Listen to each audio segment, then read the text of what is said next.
तो ये पीटीआई दोबारा नौकरी पर आ सकते हैं। अगर किसी व्यक्ति को फांसी हो जाती है तो राष्ट्रपति तक जाने तक उससे पहले पेपर करवाना भी गैर संवैधानिक है। राजनीति का शिकार बनाया गया है। नहीं गई अभी बाजी कोई भी, उम्मीद अब भी बाकी है। हम सब कुछ कर सकते हैं। तो आज जिन्होंने परीक्षा दी वो भी इस परीक्षा में पास होना बहुत मुश्किल है। काफ़ी लंबे समय से अटकलें लगाई जा रही थी कि कोरोना महामारी के चलते और 1983 पीटीआई के आंदोलन के चलते परीक्षा नहीं होगी, लेकिन आज पूरे प्रदेश की अगर हम बात करें 5 परीक्षा केंद्र बनाए गए थे और उन 5 परीक्षा केंद्रों पर 9,723 जो परीक्षार्थी हैं जिनके एडमिट कार्ड आए थे वो अलग अलग 5 जिलों में परीक्षा देने के लिए पहुंचे हैं और उन परीक्षार्थियों ने आज परीक्षा दे दी है। कहीं ना कहीं जो ये उम्मीद जताई जा रही थी कि परीक्षा नहीं होगी वो परीक्षा आज हो गई है। आज दोहरा मापदंड यहाँ पे देखने को मिल रहा है। एक तरफ अगर हम कहें जो परीक्षार्थी पहले चयनित तो नहीं हुए थे वो आज काफ़ी खुश हो रहे थे, उनको उम्मीद थी कि उनका चयन होगा। वहीं 1983 पीटीआई जो कि पिछले लंबे समय से धरना प्रदर्शन कर रहे हैं, दोबारा बहाली की मांग कर रहे हैं, उनके चेहरे पर मायूसी देखने को मिल रही है। आइए हमारे साथ यहाँ पे कुछ कर्मचारी संगठनों के नेता हैं जिन्होंने 1983 पीटीआई को समर्थन दिया हुआ, जिनका एक कहना था कि हर हाल में हम इनकी बहाली करा के रहेंगे। सर, अगर हम पीटीआई की बात करें तो पहले कहते थे परीक्षा नहीं होगी, लेकिन आज परीक्षा भी हो गई। सरकार अपनी जो ओछी हरकतों पर शुरू से ही तुली हुई है। जैसे सरकार कह रही थी कि कोर्ट ने इनको निकाला है, हम क्लियर रूप ये कहना चाहते हैं कि सरकार ने गलत आंकड़े दे करके 29 जनवरी को जो एफिडेविट दिया सरकार ने कि एक भी पद रिक्त नहीं है। हम ये बताना चाहते हैं कि 2012 के नियम बनने के बाद जो पीटीआई का डिमिनिशिंग कैडर बना दिया था उसके बाद 61 पीटीआई हमारे ये जो एडिड स्कूल हैं इनसे इन विभाग स्कूलों में लिए गए हैं। तब वो पोस्टें कहाँ से आई? जो टीजीटी फिजिकल एजुकेशन लगे हैं उनको भी अगेंस्ट पीटीआई वैकेंसी ज्वाइन करवाया गया है। और 1 जनवरी 2020 को हमने डिपार्टमेंट से आरटीआई के माध्यम से सूचना मांगी। उस सूचना में तमाम जिलों से कंसोलिडेट करके विभाग ने कहा कि 1619 पद खाली हैं। तो हम ये कहना चाहते हैं कि ये पीटीआई सरकार के बुरी मंशा के शिकार होने से ही यहाँ पर बैठे हैं। और आज भी वो लोग कुछ एक को छोड़ करके 1-2 को जो सरकार के लग्गे बग्गे बने हुए हैं, बाकी सभी इस विरोध में है। किसी ने पेपर नहीं दिया, कुछ एक को छोड़ करके मेजॉरिटी आज पेपर का बायकॉट कर रही है, इसलिए क्योंकि सरकार ने गलत आंकड़े दिए।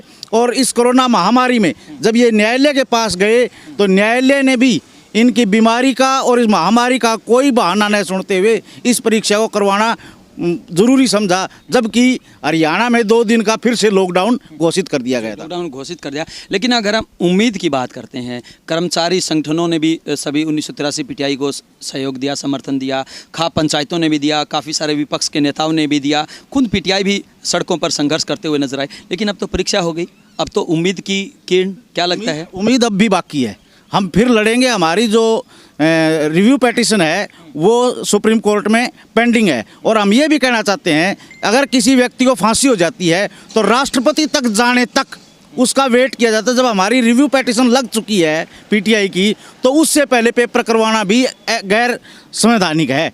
जब तक उसका फैसला नहीं हो जाता, चाहे वो इनके विरोध में आए चाहे पक्ष में आए, उसके बाद पेपर लिया जाना चाहिए था। पहले ही पेपर लेना यानी फांसी की सज़ा देते ही फांसी देना गैर संवैधानिक है। लेकिन अगर वहाँ से फैसला इनके पक्ष में नहीं आता है तो वो बाद की बातें हैं, सरकार का आगे करेगी, जो साथी लड़ेंगे। जैसी अपनी प्रक्रिया है, ये अपने जो सरकार ने गलत आंकड़े दिए हैं उनको लेकर के दोबारा कोर्ट के सामने रखेंगे। और हमें आशा है कि सरकार जो है ये न्यायालय इनको न्याय देगा। लेकिन अगर फिर भी मांग पूरी नहीं होती है तो आगामी रणनीति अब क्या रहेगी? फिर भी का तो जब तक गर्भ में है वो कोर्ट केस जब तक बहाल नहीं होता, उसकी प्रक्रिया पूर्ण नहीं हो जाती, तब तक आगे की रणनीति नहीं बनेगी। रणनीति उसके बाद बनेगी जब वो कोर्ट का फैसला आ जाएगा कि पक्ष में है कि विपक्ष में, उसके बाद अगली ये तो न्यायालय के ऊपर है जी, हमारे हाथ में है नहीं। हम तो चाहते थे पहले ही आ जाए इस परीक्षा से पहले, लेकिन वो स्वीकार ही नहीं अभी तक उसकी सुनवाई के लिए। बाबूजी, अगर हम आज परीक्षा की बात करें तो काफ़ी सारे ऐसे लोग थे जो आज बहुत ज़्यादा खुश थे, उनको उम्मीद जगी है कि अब उनका सिलेक्शन होगा। ये जो पहले की भर्ती थी ये गलत थी। जो आज पीटीआई का जो पेपर ले रहे हैं उसमें जो बर्खास्त जो पीटीआई हैं वो पेपर देने के लिए नहीं गए अब तक। उन्होंने उसका विरोध किया, एफिडेविट सरकार को दिया है कि हम पेपर नहीं देंगे। जहाँ तक सरकार की जो मंशा है वो बहुत ही कर्मचारी के नेगेटिव जग गई हुई है, क्योंकि सरकार जो सुप्रीम कोर्ट का फैसला यही दिया था कि ये कोरोना महामारी ख़त्म होने के बाद और उसके 5 महीने के अंदर डिसाइड करना है उसमें क्या गलती है, क्या हुआ है, कैसे हुआ है। अगर कोई गलत हुआ है तो उसको बर्खास्त करके नई भर्ती की सरकार ने आदेश दिया था। इन्होंने कोरोना महामारी के अंदर ही हरियाणा सरकार ने फैसला लेकर के इनको बर्खास्त कर दिया। ये सरकार की मंशा पर सवालिया निशान है और इन्होंने ये साबित कर दिया कि हम जनमत को इग्नोर दरकिनार करते हुए और कोर्ट के फैसले दरकिनार करते हुए हम सब कुछ कर सकते हैं। इसी बात को लेकर के आज पीटीआई हमारा पूरा आंदोलन के अंदर हमारा है। ये आगामी रणनीति क्या रह सकती? अभी आज जो पीटीआई का हमारा धरना चला हुआ है यहाँ पर, उसको 70 दिन हो चुके हैं। पूरे प्रदेश में तमाम पीटीआई के आंदोलन को तमाम जन संगठनों, ट्रेड यूनियनों, सर्व कर्मचारी संघ हरियाणा ने इसको पूरा समर्थन किया है। आम जनता, लेकिन उसके बावजूद भी सरकार पे तो कोई असर दिखाई नहीं दिया। आम खाप पंचायती समर्थन में आई है, आम जनता आई है। सरकार पर दबाव भी बहुत बड़ा हमारा है इसके ऊपर ये, और सरकार दबाव भी मान रही है, परंतु दबाव को एक दरकिनार करते हुए सरकार जो काम कर रही है इसके लिए आम जनता भी सरकार के खिलाफ गई हुई है। और जनमत के अंदर भी मतलब ये सरकार ने सोचना चाहिए कि जनता भी आवाज़ उठा रही है तो पीटीआई को बहाल कर देना चाहिए। ये सरकार के सोचने का इश्यू है और सरकार ये सोच नहीं रही, इसलिए सरकार को खामियाजा भुगतने के लिए तैयार रहना पड़ेगा। जनता इसको मुंह तोड़ जवाब देने के लिए। और जहाँ तक सर्व कर्मचारी संघ हरियाणा है, तमाम संगठन है, आम जनता में हम जाकर के सरकार का जो प्रति नज़रिया है उसको हम बता रहे हैं और जनता हमारा समर्थन दे रही है और आम जनता मतलब है पीटीआई के आंदोलन का सपोर्ट में आई हुई है। पीटीआई के समर्थन में आई हुई है, लेकिन समर्थन के बावजूद भी कहीं ना कहीं सरकार परीक्षा लेने की जो बात कहती थी वो आज ले ली गई है। अब क्या रहता है, आगे भूमिका क्या रह सकती है? सरकार ने जो परीक्षा ली है, हम चाहते हैं भाई सरकार ने जो परीक्षा ली है लगाएं पीटीआई। हम तो चाहते हैं इनसे ज़्यादा लगाए, लेकिन इन साथियों के रोज़गार का भी प्रबंध करना चाहिए। 10 साल इन्होंने मतलब सरकार में अपनी सरकारी सेवा की है और अनेक राष्ट्रीय और अंतर्राष्ट्रीय स्तर के खिलाड़ी इन्होंने तैयार किए हैं। विभाग को 10 वर्ष इन्होंने दिए हैं। तो हम तो यही चाहते हैं कि इन साथियों के साथ अन्याय ना हो, नौकरी इससे भी और ज़्यादा लगाएं, कोई फ़र्क नहीं पड़ता, लेकिन इन साथियों को ज़रूर नौकरी पर रखना चाहिए। इनका हक है, जो कोर्ट में गलत पैरवी करके इनको हराया गया है, राजनीति का शिकार बनाया गया है।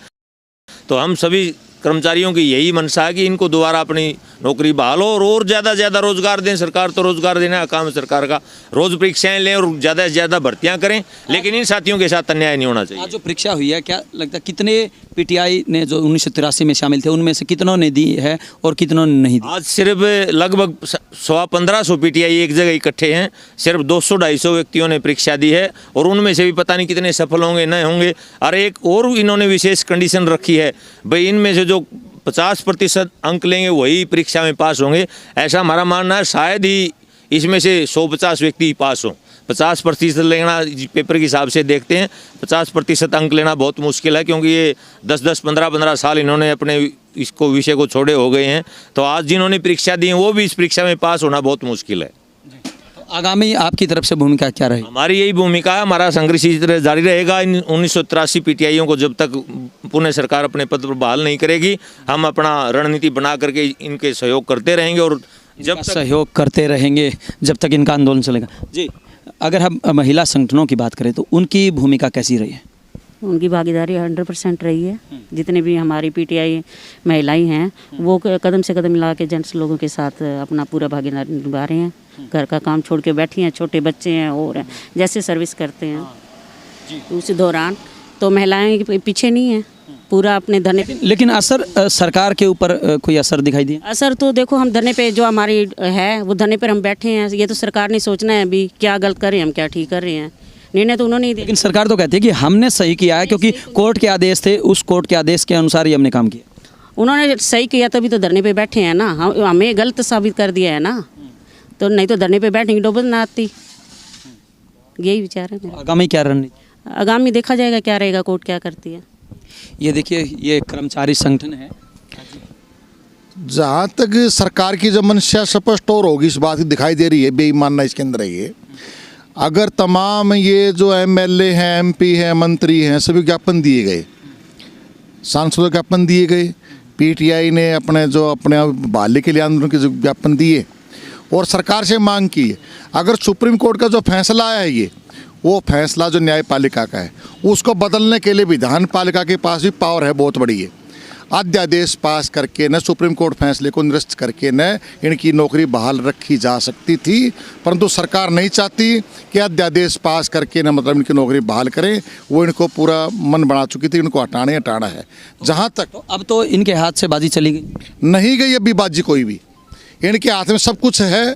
न्यायपालिका ने काम अपना किया है, जो भी किया जैसा भी किया है उसका अलग चीज़ है ये, और विधान पालिका की जो पावर है वो ये यूज़ करे आज मुख्यमंत्री, तो ये पीटीआई दोबारा नौकरी पर आ सकते हैं। ये देखिए, ये 1983 पीटीआई के समर्थन में बैठे हुए या उनको समर्थन देने वाले कर्मचारी संगठनों के तमाम नेता है। इनका कहना है कि सरकार अगर अपनी शक्तियों का इस्तेमाल करे तो 1983 पीटीआई की बहाली हो सकती है। इससे भी एक कदम आगे इनका ये भी कहना है कि इनको अब भी पूरी उम्मीद है, हर हाल में 1983 दोबारा से स्कूलों में अपनी सेवाएं देंगे। लेकिन इससे भी बड़ी बात यह है कि जिन परीक्षार्थियों ने आज परीक्षा दी है उनको एक उम्मीद जगी है कि आने वाले समय में हम भी स्कूलों में जाकर बच्चों का भविष्य उज्जवल कर सकते हैं। अब देखना ये होगा कि आखिरकार नए जो उम्मीदवार है उनको मौका मिलता है या दोबारा से 1983 पीटीआई की बहाली होती है। वीडियो जर्नलिस्ट अमित कुमार के साथ अजय लोहान, बिंदास रहना।